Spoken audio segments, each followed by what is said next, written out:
तक 2011 की जनगणना के अनुसार गेहूं मिल रहा वो गेहूं नहीं बढ़ाया। राइट टू फूड हम लेकर आए, राइट टू इंफॉर्मेशन हम लेकर आए, right to work Mahatma Gandhi रोजगार गारंटी कानून हम लेकर आए, राइट टू एजुकेशन हम लेकर आए। एक एक कानून जो डायरेक्ट जनता को अधिकार देता है वो हम लेकर आए। कांग्रेस पार्टी में राजस्थान में पर्यवेक्षक आए, परिवार में कुछ बात हुई और बीजेपी ने शुरू कर दिया कि अब कांग्रेस में ऐसा हो गया, कांग्रेस में वैसा हो गया। राहुल गांधी जी पदयात्रा कर रहे हैं। तुम्हारे जुल्म और अन्याय के खिलाफ, झूठ फरेब और बीजेपी के धोखे के खिलाफ। बीजेपी ने कहा था अब और नहीं महंगाई की मार, अब की बार मोदी सरकार। महंगाई ने सारे रिकॉर्ड तोड़ दिए। या तो अंग्रेजों ने आटे और नमक पर टैक्स लगाया था या फिर बीजेपी की सरकार ने आटा, दाल, चावल, नमक, दही, छाछ, मुरमुरे सब पर टैक्स लगा दिया। इस वक्त क्रूड ऑयल पूरी दुनिया में $100 से कम है, नीचे है। और इन्होंने पेट्रोल 108 रुपए पर लीटर बेच रहे हैं। मनमोहन सिंह जी के टाइम पर जब यूपीए की सरकार थी, सोनिया जी चेयरपर्सन थी, कई दलों की सरकार थी, उस वक्त पेट्रोल के दाम 70 रुपए लीटर थे। आपने टैक्स लगा लगा के जनता की जेब काट ली। 50 दिन दे दो। नोटबंदी के बाद कहा देश बदल दूंगा, देश बदल गया। हर 1 घंटे में 4 लोग आत्महत्या कर रहे हैं। ये देश बदला है आपने। राजस्थान की जो घटना आई वो हमारे परिवार का मामला है। आप खुद इस बात को जानते हैं। प्रभारी आदरणीय अजय माकन जी और खड़गे साहब आए उस दिन, हम मुख्यमंत्री अशोक गहलोत जी, डोटासरा जी और मैं खुद तनोट माताजी के मंदिर में दर्शन करने के लिए गए थे।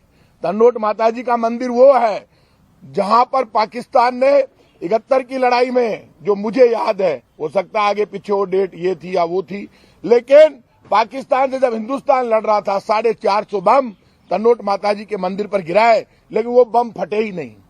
और उस मंदिर में हमारे जो ऊंट और हमारे जवान घुस गए, उनमें से एक नहीं मरा, सबने मुकाबला करके पाकिस्तान को हराया। हम वहां से दर्शन करके जब आए तो हमारे प्रभारी यहां आ चुके थे।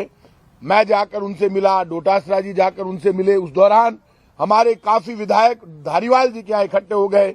माकन साहब ने मुझे कहा आप जाकर धारीवाल जी को लेकर आओ। उसके बाद, क्योंकि मुख्यमंत्री जी ने कहा था आप डोटासरा जी, खड़गे साहब और माकन साहब को लेकर डायरेक्ट मुख्यमंत्री निवास मीटिंग में आ जाना।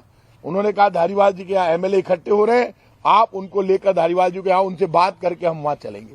क्योंकि रात को 1:30, 2-2, 3-3 बजे तक फोन जा रहे थे। अचानक मीटिंग रखने के लिए केंद्रीय नेतृत्व के द्वारा कहा गया था, प्रभारियों के द्वारा मीटिंग रखी गई।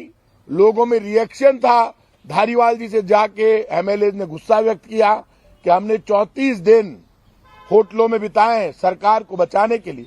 हमारे साथ खुद अजय माकन जी, रणदीप सुरजेवाला जी, वेणुगोपाल जी डटे रहे, क्योंकि वो सोनिया गांधी जी का कैंप था जिसको अशोक गहलोत जी लीड कर रहे थे। सरकार बचाने का संघर्ष चल रहा था। मध्य प्रदेश में विधायक खरीद घोटाला हुआ, कांग्रेस की सरकार गई। गोवा में पूरे के पूरे 8 कांग्रेस के विधायक बीजेपी वाले खरीद कर ले गए।